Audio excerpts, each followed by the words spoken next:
इस्लामाबाद में इन ड्राइवर चलाने वाले लोग बिल्कुल होशियार हो जाएं कि ये स्कैम आपके साथ भी हो सकता है। अस्सलाम वालेकुम जी, इस वक्त मैं एक इन ड्राइवर के कैप्टन के साथ मौजूद हूं जो अपनी गाड़ी पार्ट टाइम इन ड्राइवर पे चलाते हैं। आज से 2 दिन पहले इनके साथ एक बहुत बड़ा स्कैम हुआ। एक राइड इनके पास आती है, वो फेक राइड थी। वो इनसे पैसे लेते हैं, ऑनलाइन एक पेमेंट करवाते हैं इनसे, और फिर बाद में वो अपने जो जगह थी उससे बाहर ही नहीं आते, और इनको वो जो फकी थी, वो जो स्कैम था वो इनके साथ हो जाता है। इनके साथ तो स्कैम हो गया, इन्होंने एफआईए में भी रिपोर्ट कर दिया, इन्होंने पुलिस में भी उसकी रिपोर्ट जो है वो दर्ज करा दी। लेकिन जो लोग इन ड्राइवर चलाते हैं, उनके लिए ये वीडियो है कि वो किस तरह से इस तरह के स्कैम से बच सकते हैं। कासिम भाई, बहुत शुक्रिया, आपने हमें इस स्कैम के बारे में मुझे पहले आगाह किया, अब हम ऑडियंस को बताएँगे। सबसे पहले तो मुझे ये बताइएगा कि कितने अरसे से आप इन ड्राइवर चला रहे हैं? मुझे इसमें हो गए हैं तकरीबन 2 मंथ्स हो गए 2 महीने हो गए। ऑलमोस्ट। हाँ, 2 सबसे पहले तो ये बताएँ कि इन ड्राइवर का काम कैसा है? इन ड्राइवर का काम अच्छा है अगर बंदा प्रॉपर इसमें टाइम दे, आपकी बचत भी अच्छी है। बट अगर बंदा प्रॉपर इस पे टाइम दे और मेहनत करे। ठीक है, अब हुँ, उस स्कैम के बारे में बताइएगा जो 2 दिन पहले आपके साथ हुआ है। कैसे आपको राइड आती है और किस तरह से आपसे वो जो पैसे हैं वो लूटे जाते हुँ। हैं? 2 दिन पहले ऐसा था कि मैं था एफ8 मरकज़ के अंदर, वहाँ से मुझे राइड आती है, एक सेंटोरस से कोरियर राइड आती है, जो कि होती है कैप्टन के नाम से, और उसको ड्रॉप करना होता है सीएमएच में। ठीक है, तो मुझे फिर कॉल आती है कैप्टन साहब की, कहते हैं मैं कैप्टन बात कर रहा हूँ, मैं आर्मी में होता हूँ, ये तो इस तरह मेरा कोरियर है, सेंटोरस से आपने पिक करना है और आपने सीएमएच आके उतार देना है, ठीक है, ड्रॉप कर देना है। तो वो ऐसा हुआ कि उन्होंने मुझे कहा कि अब डिनर सेट है एक, और कुछ चीज़ें हैं बस छोटी-मोटी। मैंने कहा ठीक है। डिनर सेट उन्होंने कहा था कि 48,000 इसकी कीमत है। तो 40,000 उन्होंने पे कर दिए, उन्होंने मुझे एसएस भेजा स्क्रीनशॉट, ठीक है? और 8,000 रुपये आपने उनको देने, अगर आपके पास है तो आप बताएँ, नहीं तो मैं नेक्स्ट राइड कोई ढूँढूँ जिनके पास 8,000 ठीक रुपया है। हो। तो मैंने कहा फ़िलहाल तो मेरे पास 8,000 रुपया है, मैं उन्हें पे कर दूँगा, कोई इश्यू नहीं है, ठीक है? उन्होंने कहा मैं आपको आपका नंबर सेंटरोस वाले बंदे को सेंड कर देता हूँ। मैंने कहा ठीक है। मैं खैर सेंटोरस के नीचे गया तो वहाँ से मुझे सेंटोरस से फिर कॉल आई, इस तरह आपका कैप्टन साहब का ऑर्डर है तो आप पिक करने आए। मैंने कहा यस। कहते हैं हम 5 मिनट में आते हैं। दोबारा कॉल की उन्होंने कहा कैप्टन साहब ने आपको बताया कि आपने बिल पे करना है, तो आप प्लीज़ काइंडली बिल पे कर दें, हम आपको अकाउंट नंबर सेंड करते हैं। जब उनको मैंने बोला कि जब आप मुझे कोई डिनर सेट, जो भी पार्सल वगैरह, जो भी कोरियर वगैरह, जब आप वो मुझे देंगे तब मैं आपको सेंड करूँगा, वरना अदरवाइज़ मैं आपको सेंड नहीं करूँगा, ठीक है? वो मुझे कहते हैं कि नहीं ऐसा नहीं होगा, ठीक है, असल में मैं नीचे नहीं आ सकता। मैंने उनको ये तक कहा कि मैं अंदर आ जाता हूँ सेंटरोस में, चौथे फ्लोर पे, तीसरे पे, जिस मर्ज़ी फ्लोर पे मैं आता हूँ, ठीक है। ठीक है? लेकिन मैं आपको वैसे पैसे नहीं दूँगा जब तक मैं आपको फेस टू फेस देख ना लूँ, ठीक है। ठीक है? उन्होंने मुझे फिर मुझे थोड़ी देर बाद ना कैप्टन की कॉल आ गई। मुझे कहता है कि यार आप क्या कर रहे हो? मेरे को यहाँ पर मोबाइल अलाउ करना, अभी मैं ड्यूटी पे हूँ, मैं मोबाइल अलाउ नहीं कर सकता, मुझे अलाउ नहीं है।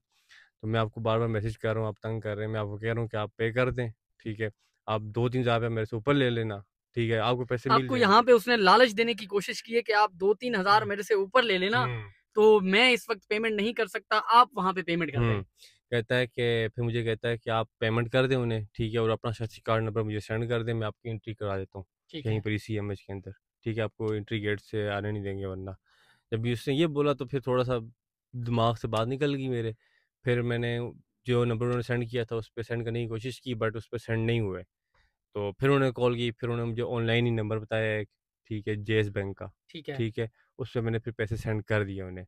काफ़ी देर तक उन्होंने फिर कोई रिस्पॉन्स नहीं दिया मुझे, 2 मिनट, 5 मिनट में आपका पार्सल आ रहा है, 10 मिनट में आ रहा है। फिर कैप्टन साहब की कॉल आई, कहते हैं कि यार एक शूज़ भी है। मुझे कहते हैं कि अगर हम नया यूनिफ़ॉर्म पहनूँगा मैं और शूज़ मेरे पास नए ना हो तो ये अच्छी बात तो नहीं है। यहाँ से मुझे समझ लगी थी कि बस। अच्छा, इन कासिम भाई के साथ कुछ इस तरह से हुआ है, चूँकि वो स्क्रीनशॉट्स मैंने खुद भी देखे हैं, वो आप भी अपनी स्क्रीन पे देख रहे होंगे कि एक बार इनको कहा जाता है कि 48,000 का मेरा पार्सल है, उसमें से 40,000 मैंने पे कर दिए हैं, बाकी जो 8,000 रिमेनिंग है, वो आपने जाके पे करने हैं और वहाँ से मेरा पार्सल लेके मुझे यहाँ पे सीएमएच में आपने डिलीवर करना है। वहाँ से आप पिक करेंगे और सीएमएच में आप डिलीवर करेंगे और मुझे आप अपना शनाख्ती कार्ड नंबर भी भेज दें, ताकि मैं सीएमएच में आपकी एंट्री भी करा दूँ। सबसे पहले सीएमएच के अंदर एंट्री कराने के लिए आपको शनाख्ती कार्ड रिक्वायर्ड नहीं होता। आप जब जाते हैं वहाँ पे अपना शनाख्ती कार्ड शो करते हैं और आपको अंदर जाने देते हैं। लेकिन कासिम भाई के साथ तो ये वाकया जो था वो हो गया, इनके साथ स्कैम हो गया। इन ड्राइवर जो एक बंदा चलाता है उसके लिए 2-3 हज़ार, 1 हज़ार भी बड़ा मायने रखता है, लेकिन इनसे 8,000 रुपया लूट लिया गया। और जब 8,000 इनसे ले लिया गया, जब उन्होंने देखा कि एक बंदा लुट रहा है, इसने 8,000 पहले ही ऑलरेडी पे कर दिए हैं, फिर इसको कहते हैं कि मेरे एक शूज़ भी हैं, उसकी भी पेमेंट आप कर दें, वो भी आके मेरे से ले लें। फिर ये समझ गया कि नहीं ये कोई स्कैम है, ये काफ़ी देर से बंदा भी बाहर नहीं आ रहा और ये पैसे भी मेरे से बार-बार लिए जा रहे हैं, तो कासिम भाई ने उसके बाद जो है वो पैसे सेंड नहीं किए। कासिम भाई फिर आपको कब पता चला कि ये मेरे साथ स्कैम हो चुका है?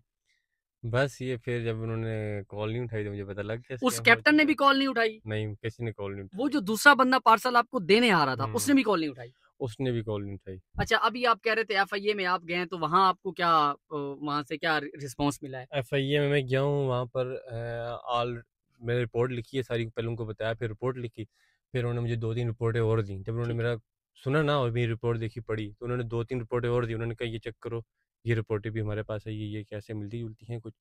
मैंने एक रिपोर्ट देखी, दूसरी देखी, तीसरी देखी, चौथी देखी, मैंने कहा ये सारी मिलती-जुलती हैं। ठीक है? मतलब कि इस्लामाबाद और के अंदर उन उन उन हम मेरे साथ तो फिर भी 8,000 रुपए का हुआ, किसी के साथ 12,000 का हुआ हुआ है, किसी का 9,000 का हुआ हुआ है, यानी कि उनमें से सबसे कम का फ्रॉड मेरे साथ हुआ हुआ था। और दूसरी बात ये कि जब नंबर सारों में अलग थे, जब उन्होंने कहा ना नंबर चेक करो अच्छा, आप, नंबर अलग-अलग थे, नंबर सारे अलग-अलग थे। अकाउंट नंबर क्या वो जो भी नंबर थे सारे अलग-अलग थे। अलग-अलग थे। और उसके बाद फिर उन्होंने कहा कि चले हम आपको ना इसका एड्रेस वगैरह निकाल के दे देंगे, बस। ठीक है कासिम भाई, आपने ये हम तक इन्फॉर्मेशन पहुँचाई। इस्लामाबाद में इन ड्राइवर चलाने वाले लोग बिल्कुल होशियार हो जाएँ कि ये स्कैम आपके साथ भी हो सकता है। इस्लामाबाद में ये कैप्टन नामी बंदा जो है एक राइड बुक करवाता है, फिर कहता है कि मेरा पार्सल आप लेके आएँ और रिमेनिंग पेमेंट आप वहाँ पे करके आएँ, तो ये पार्सल आप मुझे जब ड्रॉप करेंगे, मैं आपको इसकी पेमेंट दे दूँगा और इस ज़रिए इस तरीके से वो कैप्टन नामी शख्स जो है वो अपना जो ताल्लुक है वो भी आर्मी से बताता है कि मैं आर्मी का कैप्टन हूँ और इस तरह से मैं फलानी जगह पे सीएमएच में मैं जो है वो ड्यूटी कर रहा हूँ। अब इससे जो इदारे हैं इनको सख्त इस कैप्टन के खिलाफ कार्रवाई करनी चाहिए। जो एक सिविल बंदा हो के ज़ाहिर है ये आर्मी का बंदा नहीं होगा, ये सिर्फ नाम इस्तेमाल कर रहा है आर्मी का और सीएमएच का भी उसमें नाम ले रहा है और उसका नाम इस्तेमाल करते हुए ये कितने लोगों के साथ ऑलरेडी फ्रॉड जो है वो कर चुका है और इस वक्त आइंदा जो है ये कितने लोगों के साथ फ्रॉड करेगा। तो खुदारा अपने आप को बचाएं, अपने आप को इस फ्रॉड से बचाएं। ये वीडियो बनाने का मकसद, ये इन्फॉर्मेशन आप तक पहुंचाने का मकसद यही है कि आप लोग जो है इस फ्रॉड से बच सकें, इस स्कैम से अपने आप को दूर रख सकें। अगर आपको किसी कैप्टन नामी शख्स की राइड आती है तो बिल्कुल उसको पिक ना करें, बिल्कुल उसके झांसे में ना आए, बिल्कुल उसके फ्रॉड में ना आए। पाकिस्तान जिंदाबाद।